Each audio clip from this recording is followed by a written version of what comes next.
Hey, what's up you guys, Loco here. If you notice, the webcam quality is a lot better. I finally set up my DSLR and did all the figuration on it. So yeah, higher quality, less FPS drops, things should be smoother. Anyway, for you today, I have 100 Thieves versus TSM for the recap. And I think there's been a lot of talk around draft. There's a lot of analysts like LS, Shakaraz, and just a bunch of people talking about, oh, so many teams are drafting badly. You should be drafting for scaling. Why don't NA teams do this? Are the coaches stupid? Are the players bad? And I think a lot of the talk is being done in a vacuum, but there's a lot of context that's missing and why teams make certain choices, even though if it might look suboptimal. And I want to explain that to you guys. So without further ado, let's get started with the draft portion of the recap.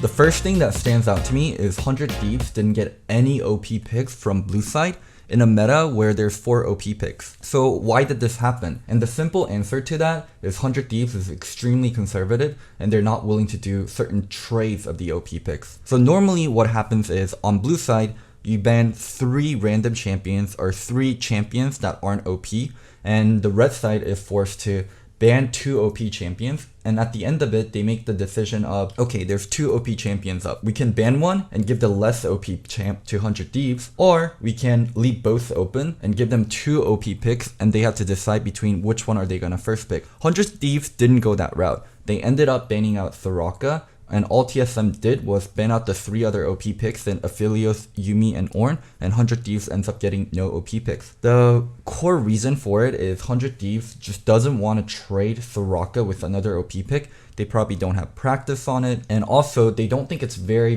likely that they do get to play Soraka on stage. So it's kind of a catch-22 situation. If you don't practice this champion, then we're gonna have to ban it. But even if you do practice this champion, there's very low likelihood that we actually do get to play it on stage.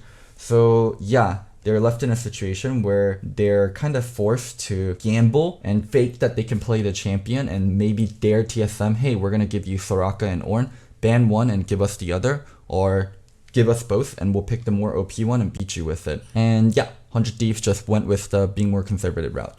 And we can also look at the other kind of bans and how it played into it. Whenever they banned Set on 3, I actually think it's a little bit of a mistake. It makes the Ornn pick way more powerful because Set is probably going to be TSM's pick into Ornn. Set has a really good laning phase versus Ornn. Set's also decent in team fights.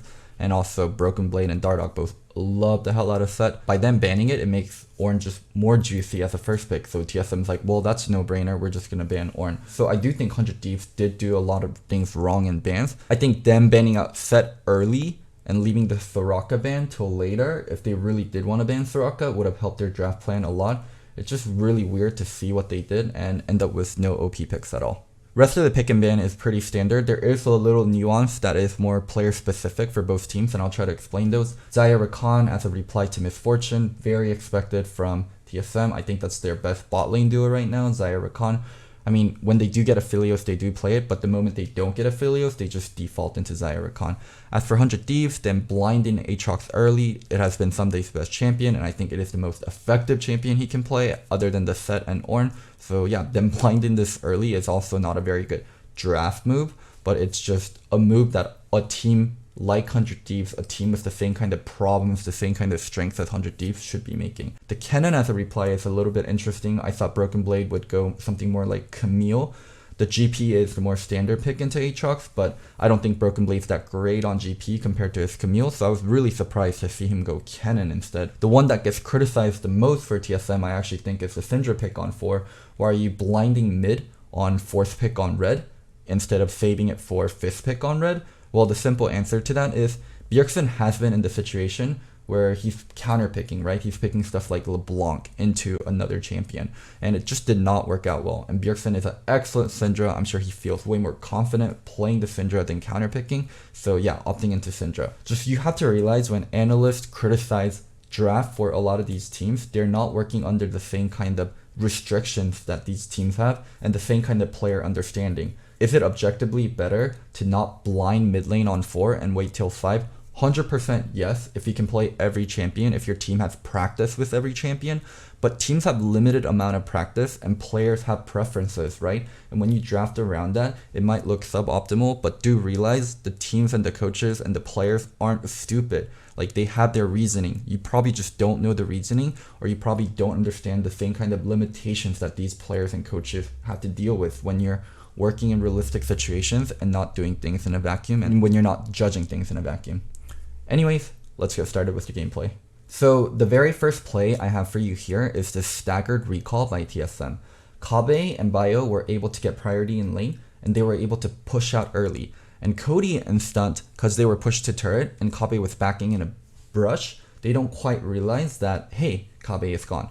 They do realize it later, and they're like, we need to push this out. You can see now Bio is actually freezing the wave, not letting it crash to turret. And 100 Thieves are going to be left in a situation where Kabe is going to be back to lane and he has the wave frozen on them, and they're going to miss multiple waves. Now they're in a catch-22. Do we stay, try to push it out all the way, or do we just take the recall? And they decide to stay. Now Kabe's back in lane with items, and Stunt and Cody have not backed yet. So Biofrost engaging with Flash W on Stunt, Dardoch coming in. They're going to be able to finish this off very freely. Yeah, just nicely done on the recall from Kabe. And 100 Thieves just had to be way more smarter about how they handled the wave being frozen and just accepted, hey, we can't stay in lane here. Because even if they didn't get first blooded there, they'd be laning versus a Xayah that already took her recall and has her items. So yeah, that would be a nightmare situation. Here we have Ryoma, who already used his W, kind of fighting versus Bjerg and getting stunned.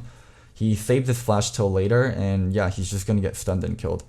Meteos on the right side was able to steal away blue, and they're disengaging with his ultimate, but yeah, the Syndra LeBlanc matchup, Bjerg is absolutely crushing Ryoma on. He's up about 15 CS, and when the LeBlanc is getting solo killed by the Syndra, it's a matchup where the LeBlanc should be really threatening the Syndra in combination with the jungler. And here we have Broken Blade and Someday dueling it out. The Kennen also supposedly the winning matchup, actually losing. This is what I mean regarding draft and NA. A lot of these matchups don't play out the way it's supposed to, so it's really hard to draft the winning matchup a lot of times and just expect it to go the way it should. So here we have TSM starting Dragon. This isn't the best decision from them in my opinion. They are up in tempo, so I'm not quite sure why they're allowing this trade to happen so freely. And now 100 Thieves going to be doing Herald instead. We talked about it multiple times in other reviews. Herald more powerful than Dragon, especially early, especially for the first Dragon. Bio staying nearby though, seeing if he can get anything out of the situation. Meteos going in for the I. Bio following up with his R and W. And yeah, they're at least able to kill the jungler for taking Herald. So overall, still not the best trade for TSM, but not the worst trade either. They got Dragon plus the kill. So 100 Thieves was able to use the Herald that they got earlier, and they were able to trade a turret for turret. But this also allowed them to stay ahead in tempo, so you can see Broken Blade pushing up by himself while the rest of his team was in base because they were just slower on the reset due to 100 Thieves being able to take turret a lot earlier by using Herald than TSM was able to get turret by just auto-attacking it with the Xayah only. So yeah, Broken Blade should be a little bit more aware of what's going around in the map. So here TSM has a lot of control on the top side of the map, and yeah, 100 Thieves has very little vision. Ryoma used W to clear the creeps, so Bjergsen gonna look for a stun here, gets it, lands the W and the ult, and Biofrost chasing down with his R, W's after him, and Bjergsen finishing with Flash Q. Yeah, just Ryoma and rest of NA, whoever is split pushing, has to be much more aware of what's going on around the map, because I see mistakes like this so often. So we have Ocean Drake coming up, and TSM's getting closer and closer to the Dragon Soul point, so it's really crucial for 100 Thieves that they don't give this up for free. But there's a problem. Ryoma died in a side lane versus Bjerg again, so yeah, he just respawned and they're gonna have to buy time until Ryoma can come. Now you can see that Broken Blade is looking for a flank, going around the backside, but there's gonna be a problem here. Meteos lands his ult as the rest of TSM's getting ready to engage. I also don't think this engage timing was the best, because Broken Blade isn't in flank position yet. He's just halfway through the Dragon Wall. Yes, he can hop over, but even if he hops over using the Blast Plant, he's not really flanking. He's coming in with the same angle as everyone, and also there's just a lot of distance from hopping over the Dragon Pit, and getting to the carries in the back line. So yeah, I just don't think this was the greatest timing on TSM's part. They just had to wait a little bit more until Broken Blade was fully in flank position, and this would have looked a lot better. Let's see how it plays out. Bio lands a 2-man knockup, but no one can follow up, and Broken Blade gets ulted by Nautilus, and the LeBlanc finally comes in and kills him. And look at stun here, beautiful flash Q, and then the stopwatch after to block the Syndra ult. And now TSM really doesn't have cooldowns. Meteos going in with the body slam and buying time with stopwatch again. And yeah, they're just not enough cooldowns left on TSM, and 100 Thieves can chase them down and murder them. Someday burning stopwatch to make sure he doesn't die. Life steals up on the creeps. Gonna be barely able to leap. And 100 Thieves is finally gonna be able to get this Ocean Drake. So we have Ocean Drake coming up again. Very similar situation to last time. Very dangerous for 100 Thieves to give up additional dragons, and this time they at least have all 5 people up.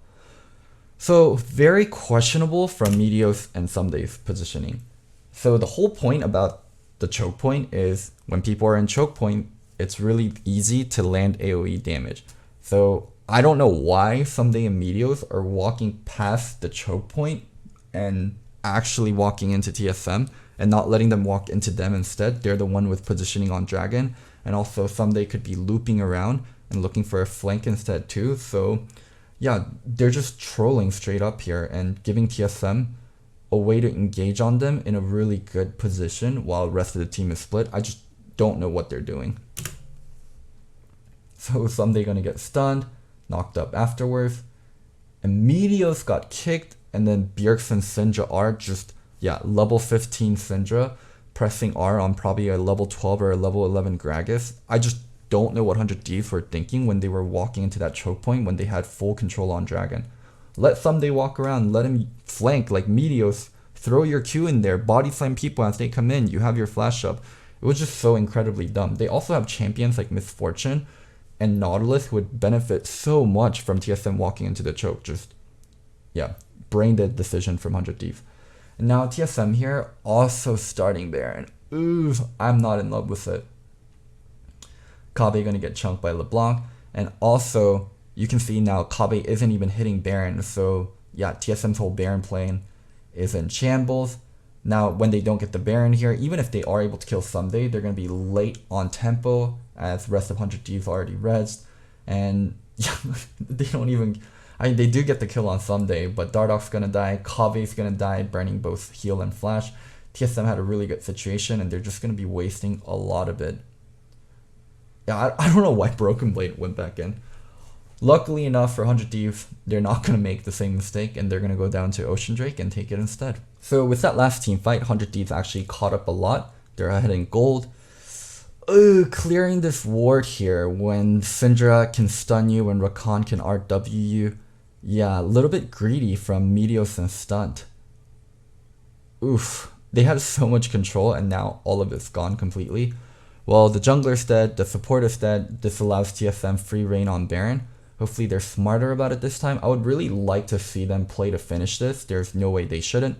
Get Kabe in the pit, get Bjerg in the pit. You don't really need people zoning, you just need to really finish out Baron. I mean, having the Kennen zone is actually pretty nice because Kennen always wants to be flanking. Baron at about 7k. LeBlanc going for Kennen, but Broken Blade smartly using the brush. Kabe just took so much damage there. If he used the Xayah ult a little bit early, he actually would have been able to save a lot of HP. Ryoma tried to go in for a kill, for a steal, I'm not too sure, but yeah, TSM able to pick up 3 kills and a Baron in a really bad situation. And also, they've outscaled 100 Thieves. That's a huge one. So yeah, the game gonna get worse and worse for 100 Thieves at this point. Now you can see TSM trying to get both mid side and the bot lane. Ooh, this is not gonna be good for Stunt and Cody. You don't really want to defend on second turret when you don't need to. You really want to be defending on the inhibitor. And yeah, Stunt and Cody gonna get dove. Broken Blade buying time with stopwatch after. And TSM left in a 5v3 situation with Baron. This should be the game end. Playing for inhib. Oh wow, Meteos also died in that situation. I didn't even catch that. Yeah, I mean this is end. It's 2v5. They have Baron. It's a Syndra. Woof! Ryoma also dead. Someday you're not going to be able to save this. Not in a 1v5. And yeah. I would say nice victory for TSM, but it was incredibly scrappy, but win's a win. If you got anything out of that recap, I really hope you understand kind of why the drafts are looking bad in NA. The coaches really are not dumb. The players are really not dumb. The players have limitations. The players can't play every champion. The players just play so much better on a certain champion. Sometimes you don't want to be counterpicking and you want to be giving blind pick to one of the best players in the league, I would even say, like Bjergsen, right? If the entirety of NA is in a situation where it is better for a team to blind a champion for the best player and not let him counterpick due to team fight style, due to team's mastery around whenever Bjergsen plays Syndra versus whenever Bjergsen's counterpicking, due to also just practice. Like, the team should know exactly how to play when Bjergsen has Syndra, but maybe they don't know how to play it out exactly whenever the enemy team blinds a certain champion and Bjergsen's counterpicking with something like a Zoe, or Bjergsen's counterpicking with something like a tank. It's just a lot more variations, and you have to remember that. Not everyone plays everything, not everyone has practice on everything, so even if you can win the draft in a theoretical way, maybe it is not practical for the team to follow up on that practical way just due to lack of player confidence, lack of practice on that individual champion, lack of practice as a team playing that individual champion's playstyle. So anyways, I hope you guys enjoyed this local recap, and don't forget to like, subscribe, and comment. I also hope you guys enjoyed the DSLR. It was quite difficult for me to set up because I'm not the best with tech, but yeah. Anyways, one last thing, I'm not crazy, I'm just Loco. Bye!